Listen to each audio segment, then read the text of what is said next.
This is NDTV.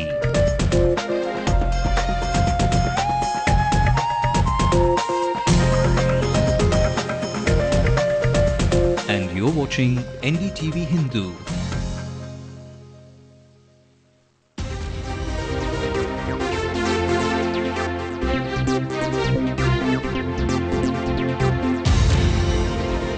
A very good evening and welcome to Ndtv-Hindu. I am Divya. I'm Natasha Swami and I'm standing right outside the MH Chidambaram Stadium. Gathered around, of course, are a bunch of crazy Chennai Super Kings fans. That's Chennai in all its spirit ahead of the big match. We'll go back to Natasha in just a minute. Before that, let's bring you the other top stories on headlines now. BSP State President Armstrong arrested in connection with the 2008 Law College students' clash case. 23 houses gutted in a fire in Pattinapakam. No casualties reported. The flames were doused after 40 minutes. Students left in the dark after the All India Engineering Entrance Examination test was postponed by a few hours after the question paper leaked in Uttar Pradesh. 4 Air India flights from Chennai cancelled, flights curtailed till May 6th. On International Workers' Day, Ndtv-Hindu does a special report on why bonded labour continues to thrive in India, although it was made illegal in 1976. Chennai Super Kings win the toss and elect to bat against the Deccan Chargers. Let's also take you through the news-making national headlines. Almost 30 hours after he went missing, no information on the chopper of Dodge he can't do. Bad weather is affecting search operations. Many ports in India are not fulfilling their obligations to carry out sand bypassing, says Jairam Ramesh. Reports say Gaddafi's son and 3 grandchildren are killed in a NATO airstrike, but UK minister says there's no confirmation. And it's sweet revenge for President Obama as he trumps Donald Trump after he embarrassed the president on his birth certificate. Well, Chennai Super Kings go one-on-one with the Deccan Chargers right in the den of the CSK Lions, and they have won the toss and elected to bat. The Chennai Super Kings are coming to this game with a comfortable win over the Pune Warriors on their home turf with some brilliant bowling performance by Dougie Bollinger and the intelligent batting from Mr. Dependable Badrinath.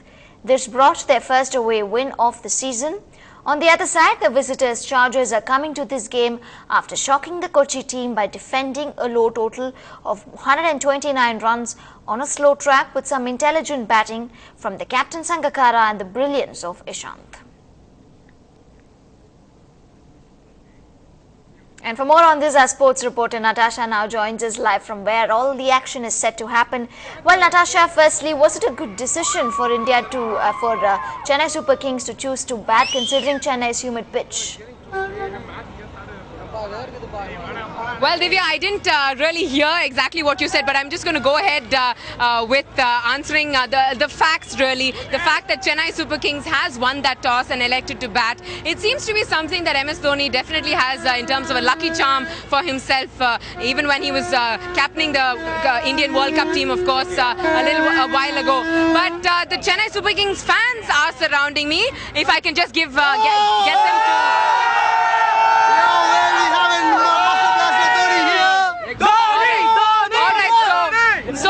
I know you're excited. I know you're really excited. But tell me, what are you looking forward to this match? Do you think Dhoni, Murali Vijay to come up in future? And then we have a Master Blaster Dhoni here. He will do it, and he has rocked Indian. We be an Indian. Be proud as an Indian. Ashwin, boy of Chennai to rock this match. Ashwin, Ashwin. So really crazy fans out here, of course. What about you? Do you believe that Deccan Chargers is something that is definitely going to be something formidable here? They have no chance of winning against CSK. CSK is totally into there. They've been winning matches continuously for the past 3 matches, I guess. So definitely we got great openers and we got Bollinger, which is a big shot for us. So definitely CSK is going to win this match. All right. Going to top the table and going to a lot of confidence here from the Chennai.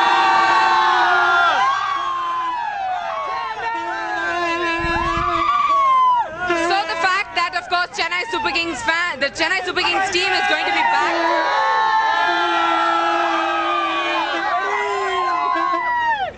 Well, right, Natasha, considering that is the mood out there right ahead, a few minutes before the match. In fact, the match has started and we've opened with Mike Hussey and Murli Vijay. So, seems like a steady and slow start as of now. Thanks very much indeed for joining us and bringing us that mood, in fact, through the studios of what really is happening outside the Chepauk Stadium there. Moving on, the BSP State President Armstrong has been arrested in connection with the November 2008 Dr. Ambedkar Law College students clash case.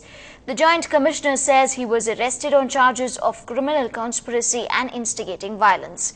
According to the charge sheet filed, Armstrong was said to be absconding, and the Supreme Court on Friday directed the DGP of Tamil Nadu to file an affidavit stating as to why those accused cited in the charge sheet as absconding were not arrested.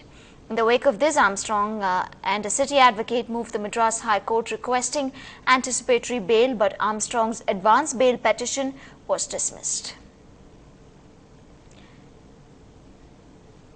And our crime reporter Salim now joins us live on the phone line. Well, what more details can you share with us at this point, Salim? Yes, as you said a short while ago, the city police arrested BSP State General Secretary Armstrong at a hotel in Persavakam.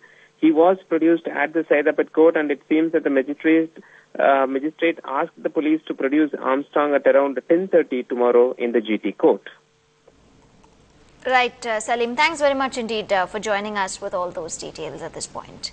Moving on, about 23 huts were burnt to ashes in a sudden fire that broke out at 1:30 in the afternoon in Patinapakkam.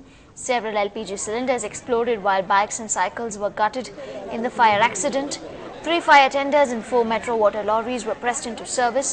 Firefighters say the fire was put off after a 40-minute firefighting. No casualties have been reported. The cause of the fire is unknown as of now, and the loss of property is yet to be ascertained. The homeless victims have demanded that their government provide alternate houses and compensation for the loss of materials. Well, what was meant to be a quiet Sunday morning turned out to be quite a nightmare for students who took the All India Engineering Entrance Examination. Already anxious over one of the most important exams in the country, the postponement of the AIEEE by over 2 hours today due to leaking of the question paper in Uttar Pradesh had its repercussions in Chennai as well, with confusion prevailing for some time after students were not allowed into exam centers, with officials not citing any reasons. Many students and their parents, especially those who had come from far-off places, were left in the dark. The CBSE postponed the exam to 12 noon from the scheduled 9:30 a.m. start, and the second part of the exam started at 4 p.m. The question paper was being sold in the market in Lucknow for 6 lakh rupees. Well, today is International Workers' Day, or more simply May Day, and we at Ndtv-Hindu decided to focus on one neglected sector, the unorganized sector. Daily wage earners who end up exploited, unprotected and confined as bonded labor. But why does this practice still continue to crop up even after 64 years of independence? Our reporter Krishnamurthy finds out. These are ecstatic faces of laborers who just tasted freedom at Punneri last week. Freedom from bonded labor. Around 500 of them had been working in inhuman conditions at a brick kiln for almost a year before they were freed. जोरन मुरान भी बोली ना चलो तुम्हें काम किया सो तुमकी काम निकलेगा ना खावा के दमु तुमकी काम निकलेगा ना खावा के दमु तुम्हें काम करिया सो तुमकी खावा के दमु ना खावा के दो ने और तुमकी छाणू नहीं. As early as 1976, bonded labor was made illegal in India. Yet, as this recent incident in Ponneri in Tiruvallur district, where laborers from Orissa and Uttar Pradesh were rescued, proves that this barbaric practice continues to exist in the country. Why and how does this practice thrive? People who are poor come into desperate situations, like they may have a medical emergency, so they need money, and so they go and look for a job. And what happens is, because they're uneducated and they're poor, these owners take advantage of their ignorance and prey on them by bringing into the system. NGOs lament that most of the rescued laborers end up going back to work for the contract worker, as they feel they would be threatened by them and harm their life. They come down, what happens is they realize that they're trapped. These owners trick them, and then they won't let them leave. They will continue to harass them and threaten them. If you can just imagine, when they come to Tamil Nadu, they don't speak the language. So who are they going to go to for help? While NGOs try to ensure that workers are not exploited, experts say the government too should keep a hawk's eye over violations of labour laws and punish the guilty. In Chennai with Krishnamurthy, this is Divya for NDTV-Hindu. This is NDTV-Hindu's headlines now. Coming up, a chief minister's chopper lost, found and lost again. Exclusive details when we come back.